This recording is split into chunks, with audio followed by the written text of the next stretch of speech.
सर्वसामर्थी परमेश्वर प्रभु यीशु मसीह के नाम में हमारे सभी मसीह भाई बहनों को जय मसीह की। आज के वचन के द्वारा प्रभु से हम बात करेंगे।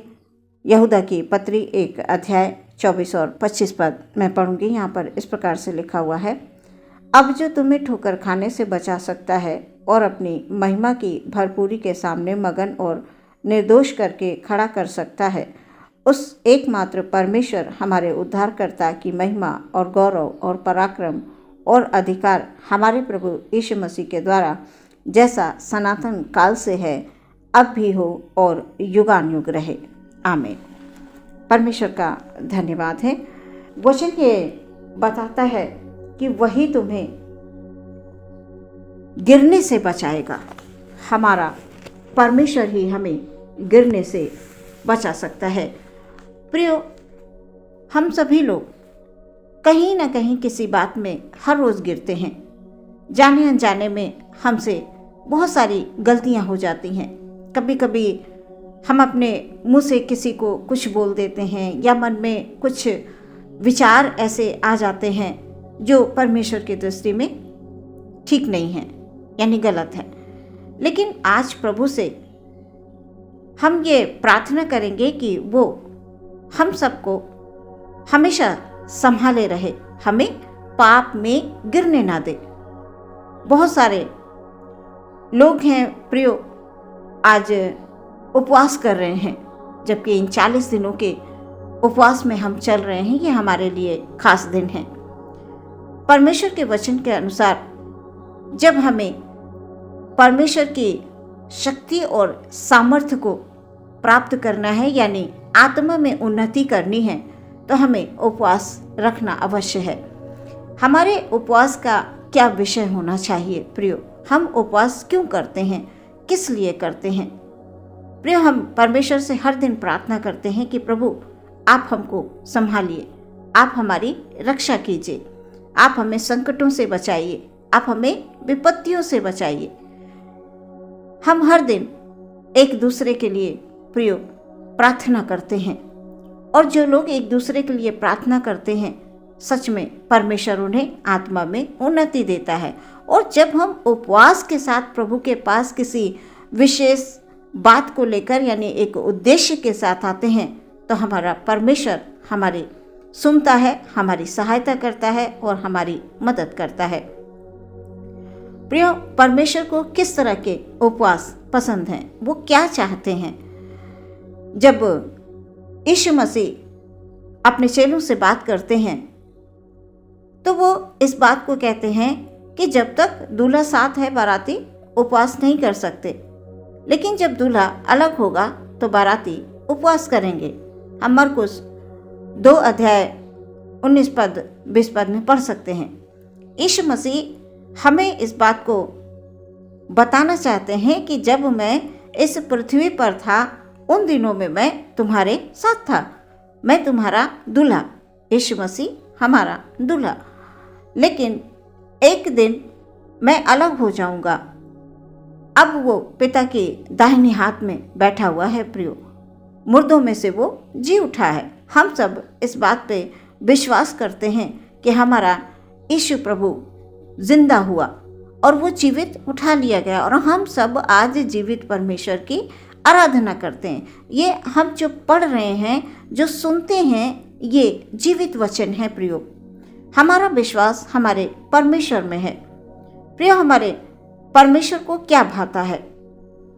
अभी वो हमारे साथ शारीरिक रूप में तो नहीं है। ये वो समय है जब हमें उपवास रखना बहुत आवश्यक है प्रियो। और प्रभु ने ये भी कहा, मेरे आने से पहले नूह के दिन आएंगे। आज हम देख रहे हैं संसार की ओर, लेकिन हम जो मसीह में विश्वास रखते हैं,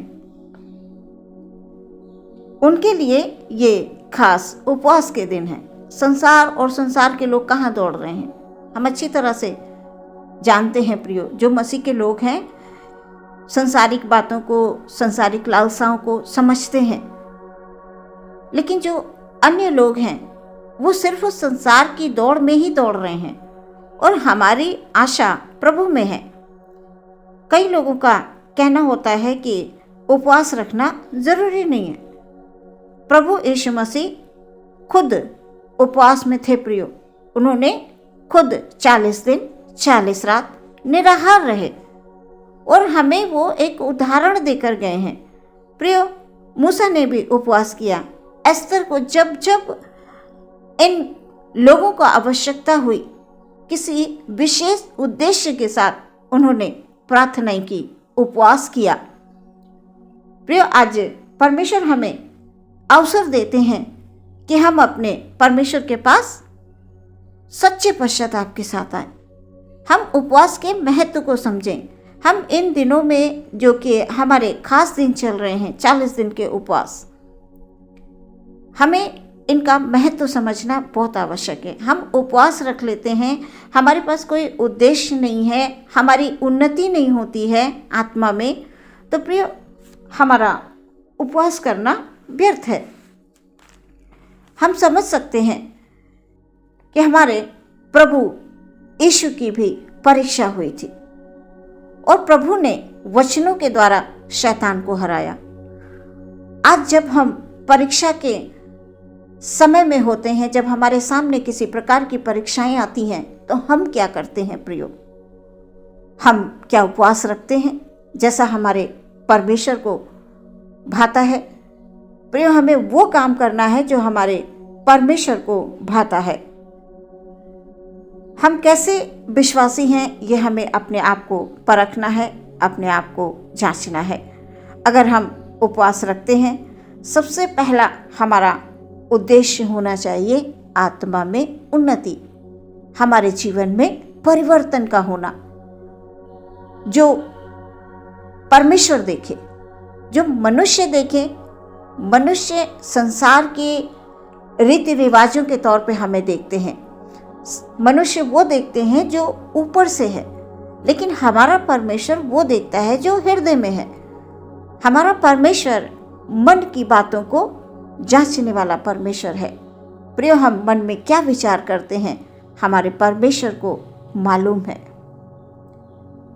वचन ये बताता है, धन्य है वे जिनके मन शुद्ध हैं, क्योंकि वे परमेश्वर को देखेंगे। प्रियो, हम उपवास रखें और उपवास में परमेश्वर से एकांत में आकर प्रार्थना करें, यानी अधिक से अधिक समय प्रार्थना में दें। परमेश्वर चाहते हैं कि हम वो उपवास रखें जो परमेश्वर को भाता है। हम अपनी ही इच्छा की पूर्ति में ना लगे रहें। हमारी इच्छा, हमें बहुत सारे काम करने होते हैं, हमारे सामने बहुत सारी जिम्मेदारियां होती हैं, बहुत सारे हमारे पास कार्य होते हैं प्रियो करने के लिए, लेकिन पूरा दिन उपवास के दौरान हम संसारिक कामों को करते रहेंगे, शारीरिक बातों पर मन लगाते रहेंगे, तो हमारा उपवास करना व्यर्थ है प्रियो। इसलिए परमेश्वर की इच्छा को जाने, परमेश्वर की इच्छा को पहचाने और उपवास के साथ एकांत में बैठकर अधिक से अधिक प्रार्थना में समय दें। और जब आप अधिक से अधिक प्रार्थना में समय देंगे, वचन आपसे बात करेगा प्रियो। परमेश्वर आपसे बात करेंगे, आपके आत्मा में उन्नति देंगे। वो सिर्फ आत्मा में नहीं प्रियो, हर क्षेत्र में आपकी उन्नति होगी। और जब आपकी उन्नति होगी तो संसार के लोग आपको जानेंगे कि ये जीवित परमेश्वर की संतान है। प्रियो, हम सब प्रभु की दुल्हन हैं। हमारा दूल्हा आएगा, अपनी दुल्हन को तैयार पाएगा।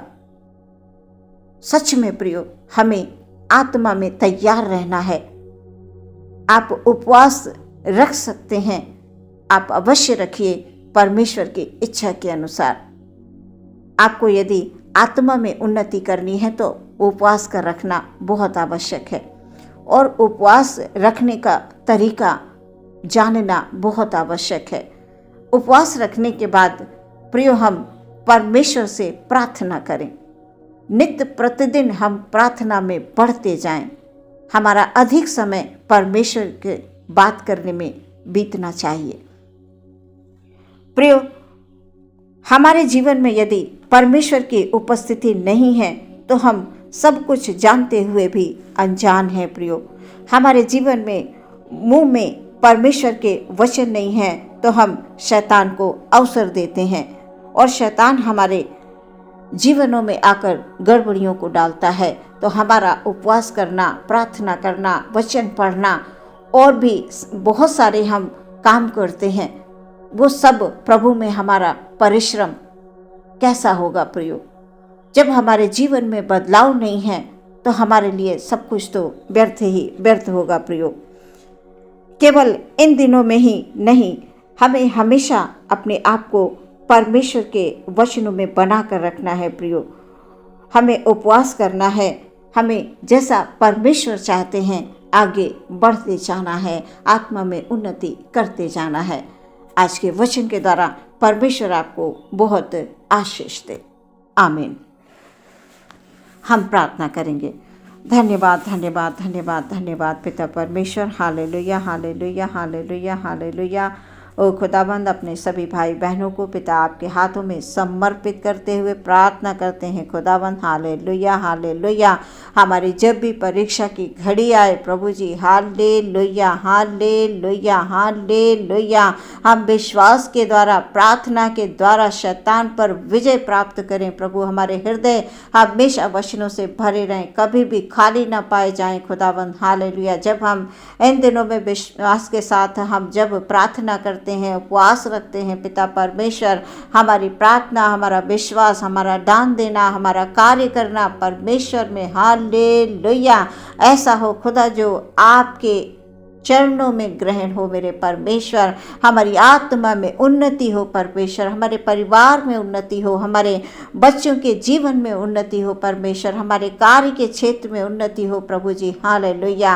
ओ खुदावंद हालेलुया। आपके वचन के अनुसार धन्य हैं जिनके मन शुद्ध हैं प्रभु जी, वो परमेश्वर को देखेंगे। हालेलुया। प्रभु आप हमारे जीवनों में आइए, हमारे भाई बहनों के जीवनों में आकर परमेश्वर अद्भुत रीति से आप उनको संभालिए प्रभु जी। हालेलुया। वो एक सच्चे गवाह बनकर प्यारे पिता परमेश्वर इस संसार में जीवन को व्यतीत करेंगे, हमारी प्रार्थना है। हालेलुया। आदर महिमा आपको देते हैं, प्रार्थना विश्वास के साथ मांगते हैं, यीशु के नाम से सुने और ग्रहण करें पिता। आमीन।